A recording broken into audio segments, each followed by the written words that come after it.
Bacalah Al-Quran karena ia akan datang pada hari kiamat sebagai pemberi syafaat kepada para ahlinya.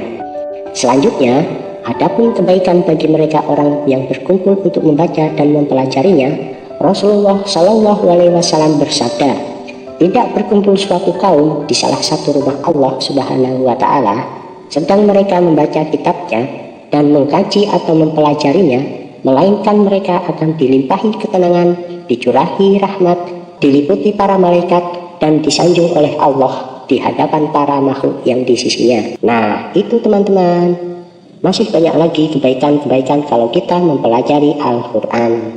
Ayo kita belajar Al-Quran. Oh iya, jangan lupa selalu berdoa ya. Wassalamualaikum warahmatullahi wabarakatuh. Nah, gimana anak-anak setelah melihat video tadi? Banyak sekali bukan hikmah yang dapat kita ambil, seperti dengan membaca Al-Quran, kita dapat terhindar dari perbuatan keji dan mungkar.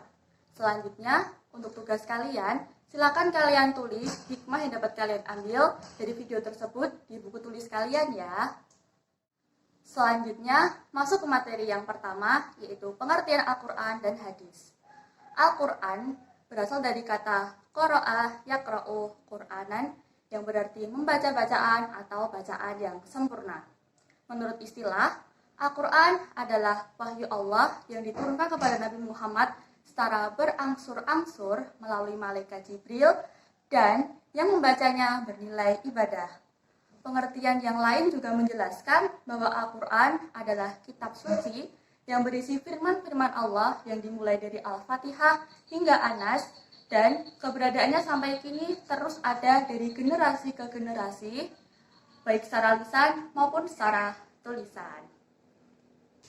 Selain Al-Quran, pedoman hidup manusia yang lain yaitu adalah hadis Nabi. Dengan mengikuti hadis Nabi, itulah sebagai bukti kita cinta kepada Allah Subhanahu wa Ta'ala, yang mana telah dijelaskan dalam firman-Nya Quran Surah Ali Imran ayat 31. Kita baca bareng-bareng ya. إن كنتم تحبون الله فاتبعوني يحببكم الله ويغفر لكم ذنوبكم والله غفور رحيم. Selanjutnya, mengenai pengertian hadis. Hadis berasal dari kata hadasa, yang artinya baru, dekat, khobar, ataupun peristiwa.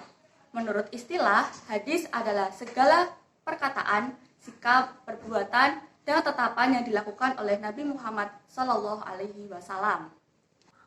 Materi selanjutnya mengenai fungsi Al-Quran dan fungsi hadis. Fungsi Al-Quran yang pertama yaitu sebagai sumber hukum Islam yang paling utama. Kenapa? Karena dalam Al-Quran memuat banyak sekali ayat yang berisikan tentang hukum Islam.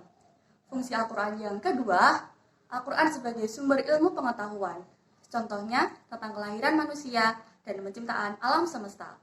Fungsi yang ketiga yaitu Al-Quran sebagai penyempurna kitab sebelumnya, seperti kitab Zabur, kitab Taurat, dan kitab Injil. Selanjutnya, mengenai fungsi hadis. Fungsi hadis yang pertama yaitu menetapkan hukum Islam yang belum ada dalam Al-Quran. Contohnya, hadis riwayat Bukhari menjelaskan bahwa seorang laki-laki dilarang menikahi saudara perempuan istrinya. Fungsi yang kedua, memperjelas ayat dalam Al-Quran yang masih bersifat global. Contohnya, di Al-Quran dijelaskan mengenai sholat, dan di hadis diperinci lagi tentang tata cara sholat dan jumlah rakaat sholat. Fungsi yang ketiga, yaitu memperkuat ayat dalam Al-Quran. Nah, itu tadi anak-anak, kita udah belajar mengenai pengertian Al-Quran, pengertian hadis, fungsi Al-Quran, dan juga fungsi hadis. Untuk tugas kalian yaitu mencatat hikmah yang dapat kalian ambil dari video yang Bu Guru tampilkan sebelumnya, dan Bu Guru juga akan menambah satu pertanyaan untuk kalian. Pertanyaannya yaitu, bagaimana cara kalian mengaplikasikan Al-Quran dan hadis dalam kehidupan sehari-hari? Baiklah, sekian pelajaran kita pada pagi hari ini. Kita tutup dengan baca hamdalah dan doa kafaratul majelis. Alhamdulillahirabbil alamin. Subhanakallahumma wa bihamdika asyhadu alla ilaha illa anta astaghfiruka wa atubu ilaik. Akhirul kalam. Wassalamualaikum warahmatullahi wabarakatuh.